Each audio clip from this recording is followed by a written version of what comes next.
U എയിലേക്ക് വരുന്ന medical പ്രൊഫഷണൽസിന്റെ ഏറ്റവും വലിയൊരു പേടിയായിരുന്നു ലൈസൻസ് എലിജിബിലിറ്റി എക്സാംസ്. കാരണം മറ്റു രാജ്യങ്ങളിലേക്കൊക്കെ ഒരൊറ്റ എക്സാമിലൂടെ തന്നെ നമുക്ക് വർക്ക് ചെയ്യാൻ പറ്റുമെങ്കിൽ യു എയിൽ ഓരോ എമിറേറ്റ്സിനനുസരിച്ചിട്ടായിരിക്കും എക്സാംസ് ഡിസൈഡ് ചെയ്യുന്നത്. അതായത് ഓരോ എമിറേറ്റ്സിന്റെയും ഹെൽത്ത് അതോറിറ്റിയുടെ അണ്ടറിൽ ഡിഫറെന്റ് ആയിട്ടുള്ള എക്സാംസ് ആയിരിക്കും. ദുബായിലേക്കുള്ള എക്സാംസ് ആയിരിക്കില്ല അബുദാബിയിലേക്ക്, അവിടുത്തെ എക്സാംസ് ആയിരിക്കില്ല ഫുജൈറയിലും ഷാർജയിലും റാസൽ ഖൈമയിലും ഒക്കെ. സോ എഴുതുന്ന എക്സാം അനുസരിച്ച് മാത്രം നമുക്ക് എമിറേറ്റ്സ് സെലക്ട് ചെയ്യാം, അല്ലെങ്കിൽ സെലക്ട് ചെയ്യുന്ന എമിറേറ്റ്സിന് എക്സാം തന്നെ നമ്മൾ എഴുതേണ്ടി വരുന്നു. അതുകൊണ്ട് തന്നെ നമുക്കൊരു ലിമിറ്റഡ് ആയിട്ടുള്ള എമിറേറ്റ് മാത്രമേ നമുക്ക് എക്സാം എഴുതി വർക്ക് ചെയ്യാൻ പറ്റുള്ളൂ എന്നതൊരു പോരായ്മയായിരുന്നു. സോ അതിനൊരു ആശ്വാസമാണ് ഇപ്പോൾ വന്നിരിക്കുന്ന ഒരു ഓപ്പർച്യൂണിറ്റി എന്ന് പറയുന്നത്. എന്റെ വീഡിയോ നിങ്ങൾ ആദ്യമായിട്ട് കാണുകയാണെങ്കിൽ എന്റെ ചാനൽ ഒന്ന് ചെക്ക്ഔട്ട് ചെയ്ത് നോക്കുക. നിങ്ങളൊരു മെഡിക്കൽ പ്രൊഫഷണൽ അല്ലെങ്കിൽ നഴ്സിംഗ് സ്റ്റുഡന്റ് ഒക്കെ ആണെങ്കിൽ നിങ്ങൾക്ക് ഹെൽപ്ഫുൾ ആവുന്ന ഒരുപാട് വീഡിയോസ് ഈ ചാനലിലുണ്ട്. എന്റെ പേര് Aswathy Sakariya. Welcome to my YouTube channel. 2024 ഒക്ടോബറിലാണ് യു എ ഹെൽത്ത് അതോറിറ്റി ഇങ്ങനൊരു ആശയം കൊണ്ടുവരുന്നത്. യു എയിലെ എല്ലാ എമിറേറ്റ്സിലും മെഡിക്കൽ പ്രൊഫഷണൽസിന് വർക്ക് ചെയ്യാൻ വേണ്ടി ഒരു സിംഗിൾ എലിജിബിലിറ്റി എക്സാം മതി എന്നുള്ള നിലയിൽ അതിനെ unified health care licensing system എന്നാണ് അനൗൺസ് ചെയ്തത്. ഇങ്ങനെ വരുമ്പോൾ സെപ്പറേറ്റ് ലൈസൻസ് എക്സാം ഇല്ലാതെ കൺവേർഷൻ പ്രോസസ്സ് വേണ്ടാതെ നമുക്ക് വർക്ക് ചെയ്യാൻ പറ്റും. ഇതിനെ ഹെൽപ്പ് ചെയ്തുകൊണ്ട് ദുബായ് ഹെൽത്ത് അതോറിറ്റിയും മിനിസ്ട്രി ഓഫ് ഹെൽത്ത് ആൻഡ് പ്രിവെൻഷനും മുന്നോട്ട് വന്നിട്ടുണ്ടായിരുന്നു. പിന്നെ ഒരു കാര്യം കൂടി പറയാൻ വേണ്ടിയിട്ട്, അതായത് നമ്മൾ ഇതുവരെ അബുദാബിയിൽ വർക്ക് ചെയ്യുമ്പോൾ ഹാർഡ് എന്നുള്ളൊരു ലൈസൻസ് എക്സാം ആയിരുന്നു നമ്മൾ യൂസ് ചെയ്തുകൊണ്ടിരുന്നത്. ആ ഹാർഡ് എന്നുള്ള പേര് മാറ്റിയിട്ട് ഇപ്പോൾ DOH എന്നാക്കിയിട്ടുണ്ട്. ഇനി ഇതെങ്ങനെയാണ് അപ്ലൈ ചെയ്യുന്നത് നോക്കിക്കഴിഞ്ഞാൽ, നമ്മൾ നേരത്തെ DOH, ഹാർഡ് അല്ലെങ്കിൽ DH, MOH what ever the exam നമ്മൾ നേരത്തെ എങ്ങനെയാണോ ചെയ്തുകൊണ്ടിരുന്നത് ആ സെയിം പ്രോസസ്സിംഗ് തന്നെയാണ് സ്റ്റെപ്പ് ബൈ സ്റ്റെപ്പ് നമ്മൾ ചെയ്യേണ്ടത്. ഈ പ്രോസസ്സിങ്ങിലൊന്നും ഒരു ചേഞ്ചസും വന്നിട്ടില്ല. ഇനി ആ സ്റ്റെപ്പ് എങ്ങനെയാണെന്ന് ഞാൻ ഒന്നുകൂടി വ്യക്തമാക്കി തരാം. ഫസ്റ്റ് സ്റ്റെപ്പിൽ നമ്മൾ അസസ്മെന്റ് ടൂൾ ആണ് വെരിഫൈ ചെയ്യേണ്ടത്. അസസ്മെന്റ് ടൂൾ നമ്മൾ വെരിഫിക്കേഷൻ ചെയ്തതിനു ശേഷം നമ്മുടെ ഡോക്യുമെന്റ് സബ്മിഷൻ ആണ് വരുന്നത് സെക്കൻഡ് സ്റ്റെപ്പ് ആയിട്ട്. അതിൽ എഡ്യൂക്കേഷൻ സർട്ടിഫിക്കറ്റ്, പിന്നെ വാലിഡ് ആയിട്ടുള്ള പ്രൊഫഷണൽ ലൈസൻസ് അല്ലെങ്കിൽ രജിസ്ട്രേഷൻ സർട്ടിഫിക്കറ്റ്, പാസ്പോർട്ടിന്റെ കോപ്പിയും ഒരു പാസ്പോർട്ട് സൈസ് ഫോട്ടോയാണ് സബ്മിറ്റ് ചെയ്യേണ്ടത്. ഇനി തേർഡ് സ്റ്റെപ്പിൽ വരുന്നതാണ് നമ്മുടെ ഡേറ്റ ഫ്ലോ എന്ന് പറയുന്നത്. ഈ തേർഡ് സ്റ്റെപ്പിൽ നമ്മുടെ ഡേറ്റ ഫ്ലോയും ഗുഡ് സ്റ്റാൻഡിംഗ് സർട്ടിഫിക്കറ്റും നമ്മൾ കംപ്ലീറ്റ് ചെയ്യണം. ഡേറ്റ ഫ്ലോ ഏകദേശം 45 വർക്കിംഗ് ഡേയ്സ് എടുക്കും. ഇത് നമ്മൾ ക്രെഡൻഷ്യലിന്റെ ഭാഗമായിട്ട് ചെയ്യുന്ന കാര്യമാണ്. ഇതൊക്കെ ചെയ്ത് കഴിയുമ്പോൾ നമുക്കൊരു എലിജിബിലിറ്റി നമ്പർ കിട്ടും. സക്സസ്ഫുള്ളി വെരിഫിക്കേഷൻ കഴിഞ്ഞാൽ മാത്രമേ നമുക്ക് ഈ എലിജിബിലിറ്റി നമ്പർ കിട്ടുള്ളൂ. ഈ എലിജിബിലിറ്റി നമ്പർ കൊണ്ടാണ് നമ്മൾ ഒരു എക്സാം ഡേറ്റ് നമ്മൾ സ്കെഡ്യൂൾ ചെയ്യുന്നത്. അങ്ങനെ നമ്മൾ എക്സാം ഡേറ്റ് എടുത്തിട്ട് നമ്മൾ എക്സാം അറ്റൻഡ് ചെയ്യുകയാണ് ചെയ്യുന്നത്. ഇതാണ് ഇതിന്റെ ഒരു ഫുൾ പ്രോസസ്സിങ് വരുന്നത്. ഈ ഒരു യൂണിഫൈഡ് ലൈസൻസ് എക്സാം കൊണ്ട് നമുക്ക് ഈ പറഞ്ഞ എല്ലാ എമിറേറ്റ്സിലും വർക്ക് ചെയ്യാൻ പറ്റും. ഇതിന്റെ എലിജിബിലിറ്റി വാലിഡിറ്റി വരുന്നത് 5 ഇയേഴ്സ് ആണ്. നേരത്തെ നമുക്കറിയാം നമ്മുടെ ഈ ഹാർഡ് അല്ലെങ്കിൽ DOH എക്സാം അല്ലെങ്കിൽ ഈ പറയുന്ന DHA എക്സാംസിനൊക്കെ 1 ഇയർ വാലിഡിറ്റി മാത്രമേ ഉണ്ടായിരുന്നുള്ളൂ. വിത്തിൻ 1 ഇയർ നമ്മൾ ഏതെങ്കിലും ഒരു ഹോസ്പിറ്റലിൽ വർക്ക് ചെയ്യണം, ആ ലൈസൻസ് ആക്ടിവേറ്റ് ചെയ്യണം. അല്ലെങ്കിൽ ഈ പറഞ്ഞ പോലെ നമ്മുടെ ആ എലിജിബിലിറ്റി എന്ന് പറയുന്നത് ക്യാൻസൽ ആയി പോകും. പിന്നെ നമുക്ക് ഒന്നുകൂടി എക്സാം ട്രൈ ചെയ്താൽ മാത്രമേ നമുക്ക് ഈ ഒരു എലിജിബിലിറ്റി കിട്ടിയിട്ടുണ്ടായിരുന്നുള്ളൂ. സോ ഈ ഒരു യൂണിഫൈഡ് ലൈസൻസ് എക്സാം കാരണം നമുക്ക് 5 ഇയേഴ്സ് വാലിഡിറ്റി ഉണ്ട്. സോ വിത്തിൻ ദാറ്റ് 5 ഇയേഴ്സ് നമുക്ക് ഏതെങ്കിലും ഒരു ഹോസ്പിറ്റലിൽ ചെന്നിട്ട് ലൈസൻസ് ആക്ടിവേറ്റ് ചെയ്താൽ മതി. പക്ഷെ അങ്ങനെ വേണമെങ്കിൽ കുറച്ച് റൂൾസ് ആൻഡ് റെഗുലേഷൻസ് അവർ പറയുന്നുണ്ട്, അതും കൂടി നമ്മൾ ഫോളോ ചെയ്യണം. ഈ 5 ഇയേഴ്സിനുള്ളിൽ നമുക്ക് പ്രാക്ടിക്കൽ ഗ്യാപ്പ് വരാൻ പാടില്ല.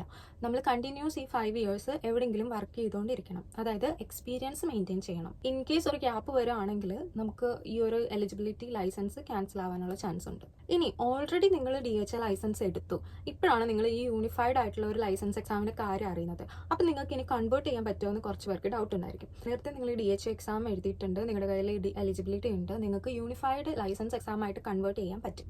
അങ്ങനെ ചെയ്യുമ്പോൾ നിങ്ങൾക്ക് റെസ്ട്രിക്ഷൻ ഇല്ലാതെ എല്ലാ എമിറേറ്റ്സിലും വർക്ക് ചെയ്യാം. പിന്നെ ഈ കൺവേർഷന് യൂഷ്വലി ടൈം എടുക്കും. നമുക്ക് ഈ പറഞ്ഞ എക്സാം എഴുതി നെക്സ്റ്റ് ഡേ റിസൾട്ട് കിട്ടുന്ന മാതിരി അല്ലെങ്കിൽ എലിജിബിലിറ്റി കിട്ടുന്ന പോലെ അത്ര ഈസി ആൻഡ് ഓട്ടോമാറ്റിക് ആയിരിക്കില്ല.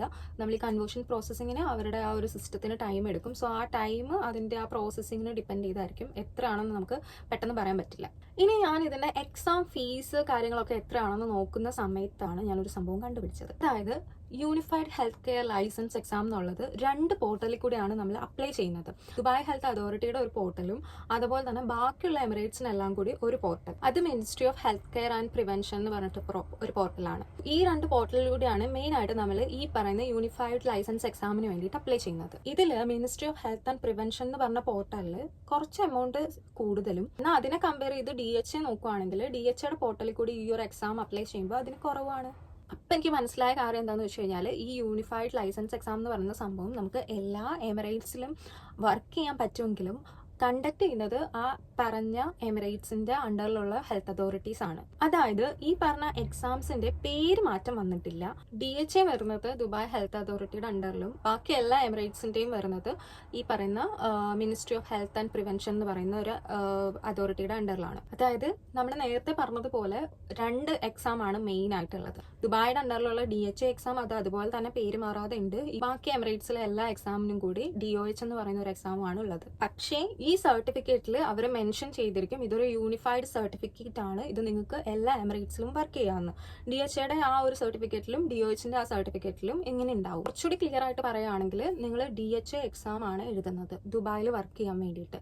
യൂണിഫൈഡ് ഹെൽത്ത് കെയർ ലൈസൻസിലൂടെ നിങ്ങൾ അപ്ലൈ ചെയ്യുമ്പോൾ നിങ്ങൾക്ക് ദുബായ് അല്ലാതെ മറ്റ് എമിറേറ്റ്സിൽ വർക്ക് ചെയ്യാം. അതുപോലെ തന്നെ നിങ്ങൾ DOH എക്സാം അപ്ലൈ ചെയ്യുന്നു ഈ പറഞ്ഞ ministry of health and prevention എന്ന് പറഞ്ഞ പോർട്ടലിലൂടെ.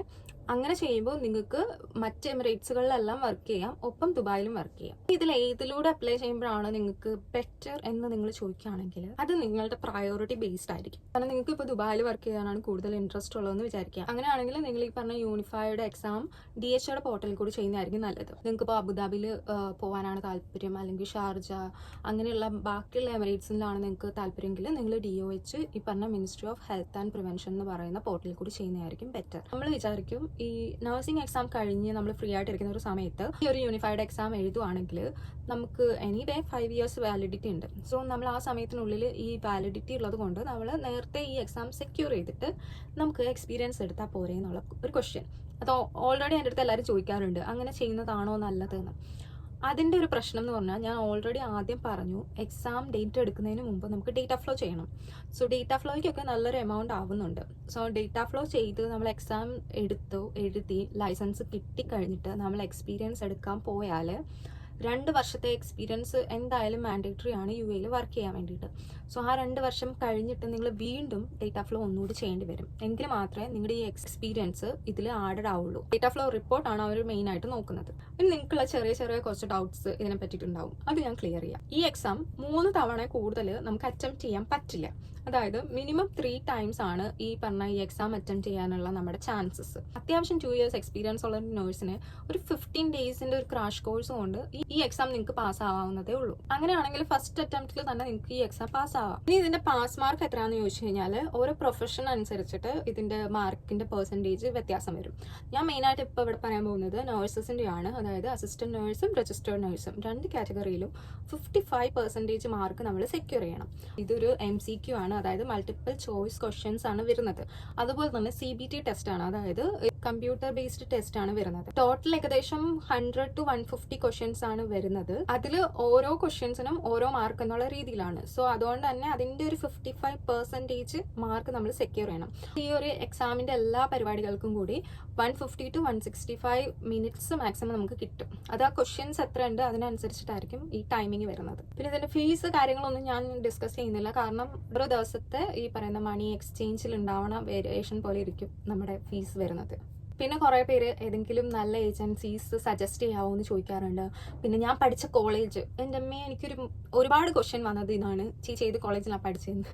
ഞാൻ ആ കോളേജിൻ്റെ പേര് പറയാത്തത് അതിനത്ര പബ്ലിസിറ്റി കൊടുക്കേണ്ടതെന്ന് വിചാരിച്ചിട്ടാണ്. കാരണം ഞാൻ ഓൾറെഡി പറഞ്ഞു ഞാൻ അത്ര നല്ല കോളേജിലൊന്നല്ല പഠിച്ചത്. ഞാൻ ജയിച്ചത് എൻ്റെ മാത്രം കഴിവ് കൊണ്ടും കഷ്ടപ്പെട്ട് പഠിച്ചതുകൊണ്ട് മാത്രമാണ്. കോളേജിൻ്റെ സൈഡിൽ നിന്ന് വലിയ ഹെൽപ്പൊന്നും ഉണ്ടാവാറില്ല.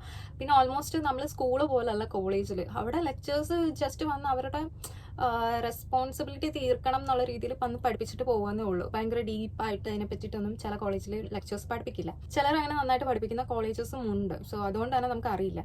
പിന്നെ എന്നോട് ഒരുപാട് പേര്, ഞാൻ മംഗലാപുരത്താണ് പഠിച്ചത്, ബാംഗ്ലൂരിൽ. സോ അതുകൊണ്ട് തന്നെ അവിടെയുള്ള കോളേജിൻ്റെയൊക്കെ പേര് എനിക്കറിയുന്ന കോളേജസ് ഒക്കെ ആയിരിക്കും. അതിൻ്റെ പേര് പറഞ്ഞിട്ട് ആ കോളേജ് നല്ലതാണോ ഈ കോളേജ് നല്ലതാണോ അവിടെ ഉള്ള നല്ല കോളേജിൻ്റെ ഒരു ലിസ്റ്റൊക്കെ ചോദിക്കാറുണ്ട്. സത്യം പറഞ്ഞു കഴിഞ്ഞാൽ ഞാൻ പഠിച്ച സമയത്തുള്ള, ഞാൻ പഠിച്ചത് 2015-19 ബാച്ചായിരുന്നു. സോ അപ്പോഴുണ്ടായിരുന്ന ഒരു സാഹചര്യമല്ല ഇപ്പോൾ. ഒരുപാട് കാര്യങ്ങളിലും മാറ്റങ്ങളും വ്യത്യാസങ്ങളും വന്നു. ചില കോളേജസ് നന്നായി, ചില കോളേജസ് ഡ്രോപ്പായി കൊണ്ടിരിക്കുന്നു.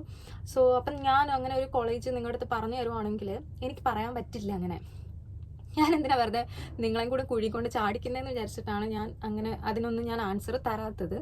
അപ്പം കാരണം ഞാൻ പറയുമ്പം നിങ്ങൾക്ക് ചിലപ്പോൾ എന്നെ വിശ്വസിക്കും, ആ ചേച്ചി പറഞ്ഞതല്ലേ അപ്പം നല്ലതായിരിക്കും എന്നുള്ളൊരു വിശ്വാസം കുറച്ച് പേർക്ക് നിങ്ങൾക്ക് ഉണ്ടാവും. അപ്പോൾ അത് എനിക്ക് കളയാൻ താല്പര്യമില്ലാത്തതുകൊണ്ടാണ്. ഒരു പോയിന്റിൽ നിങ്ങൾ എന്നെ കേഴ്സ് ചെയ്യുന്നത് എനിക്ക് ചിന്തിക്കാൻ കൂടി പറ്റില്ല. അതുകൊണ്ടാണ് ഞാൻ പറഞ്ഞു തരാത്തത്. നിങ്ങൾ കുറച്ച് പേർക്കെങ്കിലും അത് മനസ്സിലാവുമെന്ന് വിചാരിക്കുന്നു. അതുപോലെ തന്നെ ഈ അക്കാഡമീസും ഞാൻ സജസ്റ്റ് ചെയ്യാത്ത അതുകൊണ്ടാണ്. നിങ്ങൾക്ക് വേണ്ടി ഞാൻ ഡെയിലി ഇത്രയും കാര്യങ്ങളൊക്കെ സെർച്ച് ചെയ്ത് എടുക്കുന്നില്ല. അപ്പം നിങ്ങൾക്കൊരു അക്കാഡമി നല്ലത് കണ്ടുപിടിക്കാനൊക്കെ നിങ്ങൾക്ക് വിചാരിച്ചാൽ നടക്കില്ലേ?